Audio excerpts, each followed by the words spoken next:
pessoal, sejam bem-vindos ao Education USA, uma sessão especial sobre custos e opções de ajuda financeira para estudar em uma universidade americana.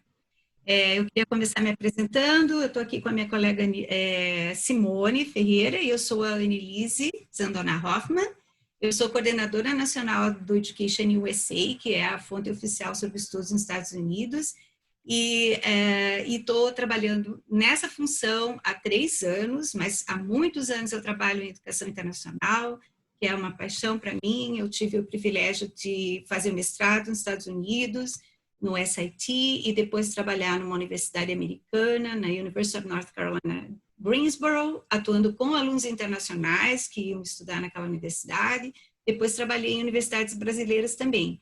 Então, tenho bastante vivência e experiência na área, e esse é um dos assuntos que é muito importante na hora que você está planejando seus estudos. Por isso, nós vamos estar aqui falando com vocês sobre esse assunto.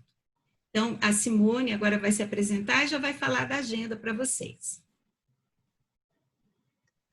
Oi, gente, bom dia. Muito prazer, meu nome é Simone Ferreira, sou orientadora do Education USA no Rio de Janeiro, na PUC, Rio de Janeiro. Sou psicóloga por formação, já tenho uma vasta formação. Também trabalho com educação internacional há muitos anos e há 9 anos que eu trabalho no Education USA aqui no Rio de Janeiro. É um prazer falar com vocês hoje, conversar sobre estudar nos Estados Unidos e como custear seus estudos, como pagar seus estudos, como conseguir bolsa de estudos. Annelise e eu vamos conversar com vocês. Eu vou falar especificamente sobre a parte de custeando seus estudos para quem quer fazer uma graduação nos Estados Unidos, e a Annelise vai conversar sobre como custear seus estudos para quem quer fazer um mestrado e um doutorado, tá? Então, eu vou começar aqui falando sobre, a gente chama de financial aid esse assunto, financial aid para a graduação. E aí a primeira pergunta que eu acho importante todo mundo se fazer é: será que todo mundo que quer estudar nos Estados Unidos é elegível para conseguir uma bolsa de estudos? É elegível, perdão, para conseguir uma ajuda financeira? Isso é uma coisa que ao final da apresentação a gente espera que vocês entendam e possam responder. Então, a primeira coisa que é importante se pensar é nos tipos de universidades, instituições de ensino superior que existem nos Estados Unidos. Então, a gente pode dividir isso em 2 grandes blocos, que seriam as instituições privadas e as instituições públicas. Lembrando que as instituições privadas, elas têm muito mais bolsas de estudos, elas oferecem muito mais ajuda financeira para alunos internacionais do que as instituições públicas. As instituições públicas, elas, dentro das instituições públicas, a gente pode também falar dos community colleges, que são instituições no qual vocês estudam 2 anos, depois de 2 anos, vocês se transferem para um college ou para uma university. Dentro das instituições públicas, quando você é cidadão daquele estado, você mora naquele estado, você pode pagar o valor do in-state tuition. Então, por exemplo, o pessoal que mora na Califórnia, cidadão americano mora na Califórnia, eles vão pagar um valor menor, porque eles são cidadãos daquele estado especificamente. Então, quando você está procurando bolsa de estudos para estudar em uma universidade americana, a maior parte das bolsas de estudos, a grande maior parte, vem das universidades privadas. Importante a gente falar também da questão do best fit. Quando nós pensamos em como fazer o casamento perfeito entre o aluno e as universidades, é importante a gente pensar no perfil acadêmico, mas também pensar no perfil financeiro desse aluno, no perfil financeiro dessa família. E a junção dessas características é o que a gente chama de best fit. Os centros de Education USA podem ajudar vocês a fazer essa procura. Importante falar que para universidades americanas existem mais de 4.700 universidades americanas. Muitos alunos pensam em se candidatar apenas para as universidades mais seletivas, mas é importante você pensar que existem muito mais opções e você conhecer essas opções, tá? Então, entre em contato com a gente para que a gente possa ajudar vocês nessa busca. Uma coisa que eu quero falar agora é sobre alguns termos que a gente usa nesse meio de bolsa de estudos e de ajuda financeira. Então, vocês vão ouvir falar muito nisso e navegando no site das universidades, vocês também vão ver. Isso que eu estou falando não serve só para graduação, isso serve para mestrado e doutorado também. Então, tuition é o que a gente chama de anuidade. Aqui no Brasil, você quando paga por uma faculdade ou uma escola, você paga por mês. Nos Estados Unidos, você faz esse pagamento, esse cálculo por um ano. Ainda que você não pague de uma única vez, você pode pagar isso em algumas parcelas. Cada universidade vai determinar como é feito esse pagamento, mas quando você ouvir essa palavra tuition, o que a universidade está dizendo é qual é o custo para você estudar lá em termos de valor da sua educação, custo da sua educação. O que é o tuition, então? É a anuidade dos seus estudos. Além do tuition, existem taxas que você vai precisar pagar. Então, essa é uma outra terminologia. Além dessas taxas, você pode ter também uma outra terminologia que é os living expenses, são os gastos que você tem para morar no campus. Então, gastos que você tem no seu dia a dia, por exemplo. Um outro tema é o room and board, todos os gastos ligados à sua moradia e alimentação. Porque quando você vai estudar em uma universidade nos Estados Unidos, normalmente, principalmente pessoal de graduação, em geral você mora no campus. Isso tem um custo para você comer e para você morar na faculdade. Isso é chamado de room and board. Além disso, existem as taxas que são cobradas com livros, chamadas de books and supplies. Então, são livros e materiais, por exemplo, um computador que você pode precisar, um programa de computador, livros que você vai precisar, material que você vai precisar gastar, estojo, papel, caderno, fichário, tablet, isso tudo. Além disso, o plano de saúde, que é super importante, chamado Health Insurance, e Transportation. Para um aluno internacional, é importante se pensar qual é o valor que se gasta por ano com transporte, para você poder ir e vir para o seu país, do seu país para os Estados Unidos e vice-versa. Gente, bolsa de estudos é um assunto que todo mundo quer saber, né? Como é que as pessoas conseguem bolsas de estudos? Quais os tipos de bolsa de estudos que as universidades americanas oferecem? Existem alguns tipos de bolsas de estudos. Então, existem bolsas de estudos que são dadas por necessidade financeira, chamada de financial need, onde as universidades vão levar em consideração a renda familiar, a condição financeira daquela família de pagar ou não pagar por aquela universidade. E aí eu acho importante falar, sempre se candidate para universidades, se você precisa de bolsa, as quais oferecem bolsa de estudos. Não faz sentido você se candidatar para uma universidade que você quer muito, a gente entende que é o seu sonho, mas caso você precise de bolsa de estudos e caso você precise de bolsa de estudos integral e aquela universidade não oferece, aquela universidade, por exemplo, uma State University que não oferece, algumas State Universities oferecem sim bolsa de estudos para alunos internacionais de graduação, outras não oferecem, então não faz sentido você se candidatar para aquela universidade. Então, é muito importante pensar na construção da sua lista de universidades, na sua college list, para que você se candidate para universidades que façam sentido. Outra possibilidade é você conseguir uma bolsa de estudos pelo seu background. Por exemplo, por você ser de alguma cultura específica ou, por exemplo, pela questão da religião. Digamos que você seja de alguma religião específica, você pode estudar em uma universidade onde existe bolsa de estudos para pessoas daquela religião. Ou pela questão da etnia, por exemplo, existem bolsas de estudos específicas para judeus, por exemplo, tá? Outra possibilidade é você conseguir bolsa de estudos pela parte acadêmica. Então, por exemplo, bolsa de estudos para Women in Sciences, por exemplo. Ou bolsa de estudos para alunos que têm uma performance no seu high school excelente. Ou bolsa de estudos porque você teve que fazer provas para se candidatar para as universidades e você teve scores assim, absolutamente muito fortes, muito bons. Então, você pode conseguir bolsa de estudos por conta disso. E você também pode conseguir bolsa de estudos por outras habilidades, como, por exemplo, pela questão do esporte ou pela questão de tocar um instrumento, bolsa artística. Eu já tive orientandos que ganharam bolsas nessas categorias. Eu me lembro até de um caso de um menino que tocava violino muito bem e ele conseguiu a bolsa dele uma bolsa artística por conta do violino. Tá? Então, isso é muito importante. É muito importante você, no seu application, contar isso tudo para a universidade. Então, é importante entender que os tipos de ajuda financeira, elas vão se basear pela questão do mérito e pela questão da necessidade. Quando a gente fala necessidade, não é aquilo que você acha que você precisa, ou que a sua família acha que você precisa, mas é aquilo que a universidade entende como demonstrated need, aquela necessidade que você mostrou na sua candidatura, necessidade financeira que você mostrou na sua candidatura, que você tem. A universidade vai avaliar isso e, a partir daí, vai ou não oferecer uma bolsa de estudos. tá? Os tipos de ajuda financeira pela questão de necessidade, né?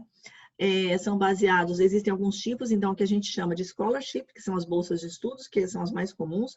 Os empréstimos, por exemplo, o Roll Fund é uma instituição da OAS que oferece oferece empréstimos. Você pode conseguir um grant. O que é um grant? Grant é você ganha um dinheiro, você recebe aquele dinheiro como se fosse um presente. Você não tem que devolver aquilo para a universidade. O empréstimo você tem que devolver. E o work study normalmente uma parte da sua bolsa vem de um trabalho que você faz no campus. Importante falar que enquanto aluno internacional, você não pode trabalhar fora do campus. Você pode trabalhar no campus até 20 horas por semana, tá? As universidades também têm uma política, algumas universidades têm uma política chamada Need Blind. O que é esse Need Blind? Need Blind é que no momento da candidatura, ao se candidatar, as universidades não olham, não levam em consideração a sua capacidade financeira de custear seus estudos. Isso não é levado em consideração. E são poucas universidades norte-americanas que têm essa possibilidade de Need Blind para International Students, tá? E a grande maioria das universidades, elas são chamadas de Need Aware ou Need Sensitive. O que quer dizer isso? Isso quer dizer que no momento da sua candidatura, a condição financeira familiar, ou seja, a condição da família pagar pelos estudos é levada em consideração. Então, você precisa fazer uma lista de universidades bastante sólida, tá?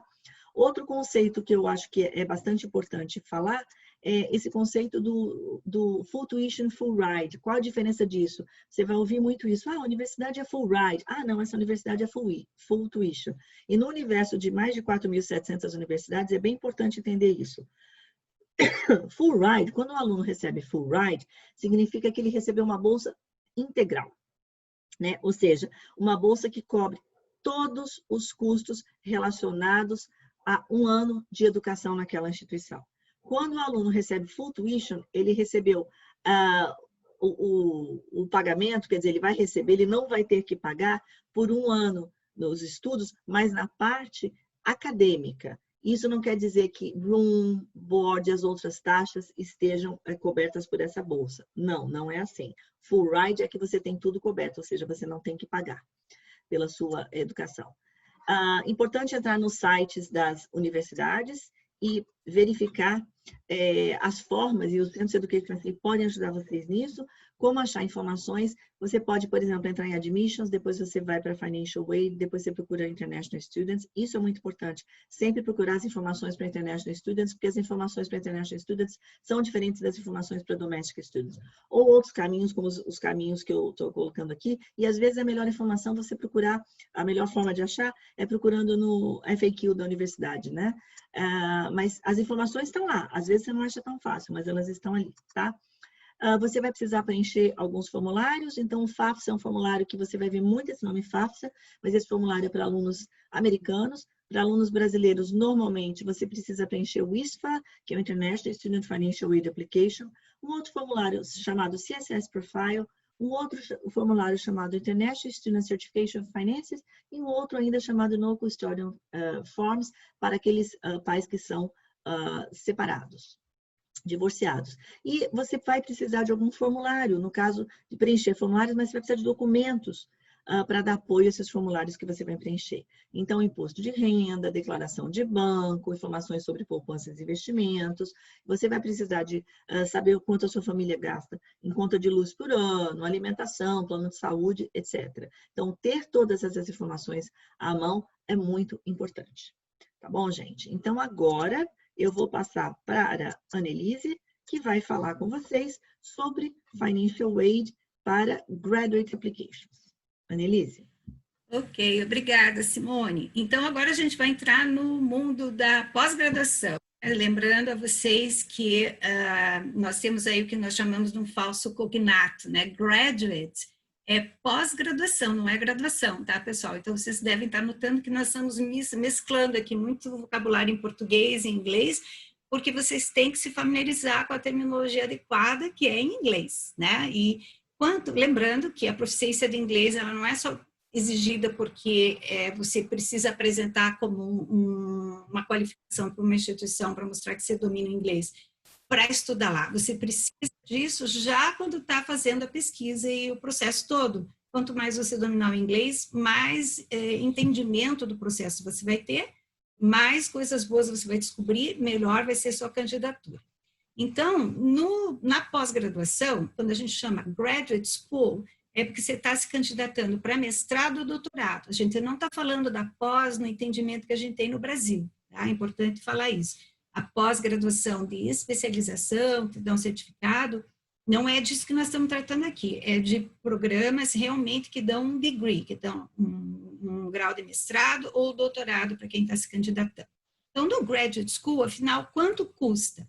Vocês já viram algumas informações que a Simone deu, que são muito similares em termos de vocabulário, mas no caso da pós-graduação, tem algumas coisas mais específicas. Então, aqui no vocabulário que vocês precisam, a gente chama financial lingo, né? Qual é a terminologia que vocês vão ver o tempo inteiro quando vocês estão pesquisando os programas acadêmicos em nível de pós-graduação, mestrado, doutorado.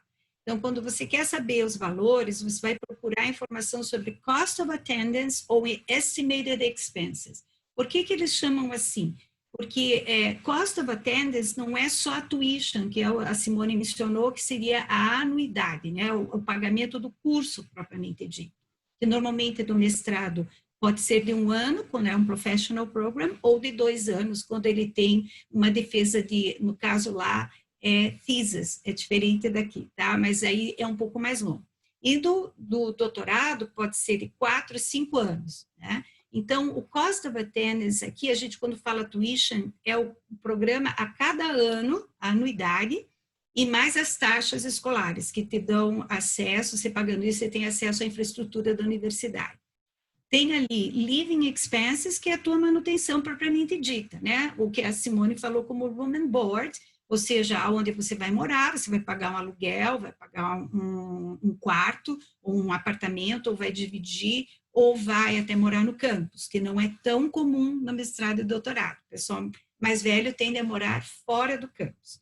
E health insurance, o seguro-saúde é um assunto fundamental, tem que estar no radar de vocês, porque ninguém pode estudar nos Estados Unidos sem ter um seguro de saúde obrigatório, tá? Então, esses valores todos somados são o que a gente chama de cost of attendance. E quando a gente trata de estimated, é por quê? Porque cada um é um. As pessoas, claro, vão ter um custo, se você está fazendo o mesmo curso que o seu colega, provavelmente o teu programa vai ser o mesmo custo, apesar de que pode haver variação de disciplinas, mas vamos dizer que seja, no geral, um valor fixo. Mas os custos de manutenção variam, de acordo com o tipo de moradia que você vai usar, a tua alimentação é muito única, o teu transporte, o teu deslocamento, dependendo da distância do campus para a universidade, para onde você mora, tudo isso é estimado, tá? Já falou-se sobre in-state and out-of-state tuition, isso é muito presente na questão do mestrado e doutorado, porque muitas vezes existem alguns descontos que podem ser, num exemplo, esse, você, ao invés de pagar o out-of-state, porque todo aluno internacional, mesmo que ele já morasse nos Estados Unidos, ele não tem direito ao in-state. Sempre você vai pagar o out-of-state, que é aquela pessoa que vem para um estado e vai morar e estudar naquele estado, e ele vai pagar out of state. Às vezes, um desconto que você pode conseguir no nível de pós-graduação é a universidade aceitar que você pague um in-state, tá? Mas isso tudo tem que ser pesquisado daí quando estiver vendo os programas. Tuition waiver também, a liberação de tuition é simplesmente um tipo de benefício de financial aid que você pode conseguir, ou seja, você consegue tem uma bolsa que vai cobrir tua anuidade e você daí só cobre os teus custos de manutenção. A Simone falou uma palavra muito importante já, elegibilidade. Sim, tem que ver, tem muitas oportunidades de apoio financeiro, mas sempre a primeira coisa que você tem que ver é se tem International Student Eligibility. Não adianta, às vezes tem muitas oportunidades para cidadãos americanos, ou para algumas etnias, e que daí não se aplica para nós. Então, você sempre tem que ver, sou elegível para esse programa, ou para essa oportunidade, é outra palavrinha que tem que estar no seu radar. E dentro do mundo do Graduate School, o Financial Aid, os apoios podem entrar como Scholarship, Graduate Assistantship, Fellowship ou Grants. Eu já vou falar um pouquinho mais sobre isso um pouquinho para frente, mas só para vocês deixarem no radar. Trabalham no campus, que é até 20 horas semanais para quem vai com o visto de estudante, e não é um valor que vai fazer frente a todas as suas despesas, é só complementar. Algumas bolsas, a gente chama de from outside sources, que é external funding, ou seja, bolsas de uma organização grande, de uma associação de apoio a alunos internacionais, enfim, tem várias organizações, ONGs, que podem estar ajudando alunos internacionais, são external funding sources, tá? E student loan é o famoso financiamento, o empréstimo, tá? Que está se tornando um pouco mais comum agora. Organizações ou empresas financeiras internacionais que aceitam emprestar dinheiro para alunos internacionais com juros baixos. Isso também pode estar no teu radar. Simone, pode passar para nós o próximo slide, porque a gente vai estar falando, vamos lá, de exemplo. Então, afinal, quando eu falo em estimated expenses, olha só, o que está ali? Um breakdown, esse é um exemplo de uma instituição que está falando quanto custa o Graduate Studies. Então, está lá, tuition and fees, $51 mil, room and board, tudo isso estimativa, tá vendo? O seguro, que eles chamam ali de Accident and Sickness Insurance. Personal expenses é para aquela despesa de final de semana, para um remédio, para uma saída, um cinema, alguma coisa. Então, eles fazem uma estimativa com base em custo comum a alunos que estudam numa universidade americana. Eles fazem um average, uma média. E tem que lembrar de livros e materiais, né, como também já foi citado, hoje a gente não usa mais tanta publicação impressa, mas tem custo, inclusive, para pagar acesso a plataformas de estudo, né?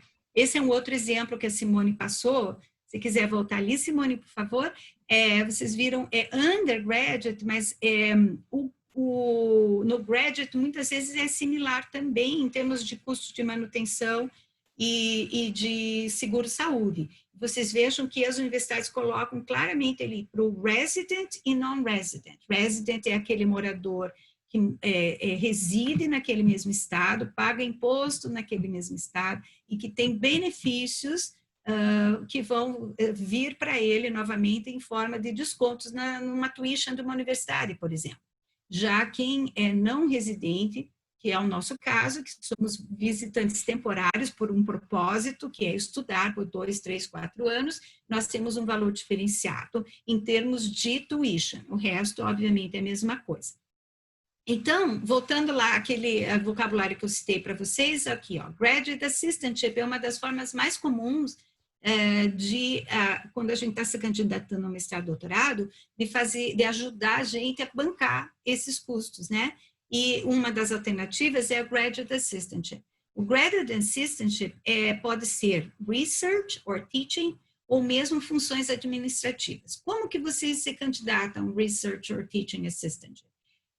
O Research, se você está, por exemplo, já voltado a uma área de pesquisa, que aquela instituição tem, e você já tem uma conexão com um professor, alguém que já está fazendo nessa área de pesquisa um projeto, e você se candidata para fazer parte da equipe, essa pode se tornar uma Research Assistantship, ou seja, tem fundos que vão te ajudar, né, vão ser pagos a você, que pode ser tanto um stipend, que te ajuda na tua manutenção mês a mês, como pode ser um tuition waiver. Lembra quando eu citei a palavra waiver? Ou seja, você vai estar trabalhando no projeto de pesquisa, mas daí não paga tuition, só paga alimentação e hospedagem. Então, é uma alternativa bem bacana, assim como o teaching assistantship. Mas, ser assistente de professor dando aula num nível de graduação, por exemplo, uma aula até de português para estrangeiros, e você vai ser assistente de um professor. Existem muitas oportunidades, né, Annelise? Sim, com certeza. Mas nesse caso, o teu inglês tem que ser muito, muito bom. Aí o teu score de TOEFL tem que ser um pouquinho mais alto. Só para vocês terem em mente que, claro, que quanto mais ambição você tem de ir para oportunidades de apoio financeiro, mais qualificado você tem que ser para poder atender os requisitos, porque é bem competitivo, né? Aqui nós estamos vendo alguns exemplos e eu queria que a Simone clicasse no primeiro para nós, só para a gente mostrar rapidinho, que é um site muito bom da University of Denver, vocês têm que usar essas palavras na pesquisa, tá, gente? Quando vocês estão lá olhando Graduate School, sempre já vai ter informação sobre Financial Aid. Mas se você jogar palavras Cost of Attendance for International Students, você vai ter toda essa informação aí. A Simone DC, eles têm um descritivo que explica muito bem, ó, o que é tuition, o que é Cost of Attendance, como calcular os créditos. Então, é um trabalho de pesquisa. As informações sobre Financial Aid não caem no colo da gente. Você tem que cavar, tem que procurar muito, tá? A gente pode voltar lá, daí tem esses links aí como sugestão, mas era só para colocar isso como um exemplo para vocês. Então, dentro da disponibilidade de funding, né, como é que você vai saber essa lógica? Uma coisa importante é quando você está selecionando os seus programas, a gente sempre diz que o planejamento do programa como um todo, que idealmente deve começar, né, a tua busca, o teu processo de seleção de uma instituição, a tua candidatura, é pelo menos um ano e meio antes daquela data que você deseja começar o programa. No caso de mestrado e doutorado, mais ainda, porque é mais específico, você precisa pesquisar mais, você tem que fazer algum contato com a instituição para descobrir se aquele programa é um best fit, como a Simone citou lá, né? Esse programa serve para os meus objetivos acadêmicos, para minhas metas de carreira, dependendo da fase que você está da tua carreira, né? Então, quando você está pesquisando, olha as instituições lá, já em termos do tamanho delas, o que elas têm para oferecer, e aí, nesse raciocínio, vocês vão pensar o seguinte: quanto maior a universidade, mais competitiva ela é, no sentido de que ela está mais no radar das pessoas, né? Ela tem mais candidatos, mas, ao mesmo tempo, ela também, por ser tão grande e ter tantos alunos internacionais, pode ser que tenha mais oportunidades de teaching assistantships, como é uma vantagem aqui. A desvantagem é que, se ela é muito conhecida ou é muito competitiva, vai ter mais gente se candidatando. Então, pôr na balança sempre esses aspectos quando você está pesquisando. Mas o que você tem que entender é que quando você começa o teu planejamento e você está buscando o best fit em termos acadêmicos, isso anda de mão dada com o planejamento financeiro. Você já tem uma reserva, já tem uma poupança, e agora o custo é esse, eu preciso de mais tanto, aí você vai poder ir ver quais são as universidades que têm alguma coisa naquela área. Olha só, aqui tem os External Funding Opportunities, alguns exemplos bem claros, né? Por exemplo, Funding USA Study.org é uma plataforma só sobre apoio financeiro. O Roll Fund é muito bacana porque tem empréstimos a juros baixíssimos e ele é muito segmentado para nós, porque ele é voltado para alunos latino-americanos. Então, os brasileiros são super elegíveis e é um programa que eles acolhem muito, o latino-americano é muito bacana, então dá para deixar no radar de vocês. Esses são só alguns exemplos, né, Elise, de external funding, ou seja, possibilidade de você conseguir ajuda financeira que não venham das universidades. Exatamente, elas vêm como complementar. Então, se você tem um graduate assistantship numa instituição, mas ainda falta um dinheiro para complementar, o Roll Fund pode vir perfeitamente com esses $15 mil, né? Você pode disponibilizar por esse programa. E aqui as coisas que você tem que pensar, né, em alternativas, né? Então, quando você está fazendo tua lista, olha no teu Financial Aid e também no que a instituição oferece. O negócio é pesquisar muito, olhar nos sites, nos programas. Quando a gente fala em mestrado e doutorado, você tem que olhar no Academic Department. Tá? É diferente da graduação, onde você tem as informações de uma maneira geral para o aluno de graduação, e é uma bolsa que sai da universidade como um todo. No caso do mestrado, e mais especificamente doutorado, você vai ter o funding, o dinheiro disponível sai do próprio departamento. E isso varia de ano para ano e também você sofre o impacto da competição dos candidatos de ano a ano. Então, cada ano é diferente, por isso a gente sempre diz, cada application é diferente. Meu amigo há 10 anos atrás ganhou bolsa na tal universidade. Tenho chance hoje? Não sei. Você vai ter que pesquisar, vai ter que ver se hoje a universidade tem o mesmo tipo de funding, se eles estão olhando mesmo, tem a mesma meta de ter um aluno, por exemplo, da América Latina como E, prioridade. Annelise, e aí eu Pode acho que mudar. uma coisa, desculpa te cortar, mas eu queria complementar aí, porque o nosso tempo está Está acabando. acabando, Mas, exatamente. assim, acho que é importante falar que nós, enquanto Education SA, a gente pode ajudar vocês nessa procura. Então, Isso. nós recebemos esse ano, agora, por conta da pandemia, a gente está trabalhando full time online. Então, ao invés de receber as universidades presencialmente, a gente está fazendo muitos eventos online. Inclusive, vamos ter a nossa, quer dizer, estamos tendo a nossa feira hoje. E, assim, Isso, o que você vai gente, dizer. informações sobre workshops, apresentações, olhar a nossa agenda do nosso site, que é www.educationsa.org.br, onde a gente coloca os eventos que nós estamos fazendo semanalmente e a participação nos plantões. Todos os dias tem 1 ou 2 orientadores do Education USA que estão online para responder dúvidas. Então, assim, participar de todos esses recursos é muito importante. Né? Tem mais um slide possa... ali que tem esses links que a Simone está falando. Sem dúvida. Vocês estão vendo aí que a gente tem, no Education USA, como nós temos 40 escritórios pelo Brasil todo, nós temos orientadores que são treinados e preparados para ajudar vocês a navegar. Claro que nessa apresentação a gente está mostrando algumas ideias, mas é bacana ter o coaching de alguém que pode mostrar para vocês, navegando lá, exemplos concretos, né? E a gente pode fazer isso com vocês. Como a Simone falou, esse plantão, gente, nós temos todos os dias 2 advisors participando. Se vocês entrarem lá no nosso site, na agenda de eventos, vocês vão ver data e horário e vão poder entrar e bater um papo com esses advisors já com suas perguntas específicas, tá? Além dos webinars das universidades, que são fantásticos, muitas vezes só sobre esse tema, né, Simone? A gente traz uma universidade convidada que vai falar sobre financial aid no todo, com a perspectiva de uma universidade americana, quais são as dicas que eles dão para um aluno internacional. É isso aí. E eles também vão falar da sua própria bolsa. Então, fiquem antenados, que todo dia tem alguma coisa acontecendo na nossa rede. Isso aí. E, além disso, quando a gente retomar as atividades presenciais, também faremos muitas atividades, e quem sabe você pode ser o próximo aluno brasileiro a estudar nos Estados Unidos, não é verdade? Sem então, dúvida. foi um prazer estar com vocês, a gente vai encerrar agora a nossa apresentação. Muito obrigada e um bom dia a todos vocês. Obrigada, pessoal. Sucesso. Até a próxima.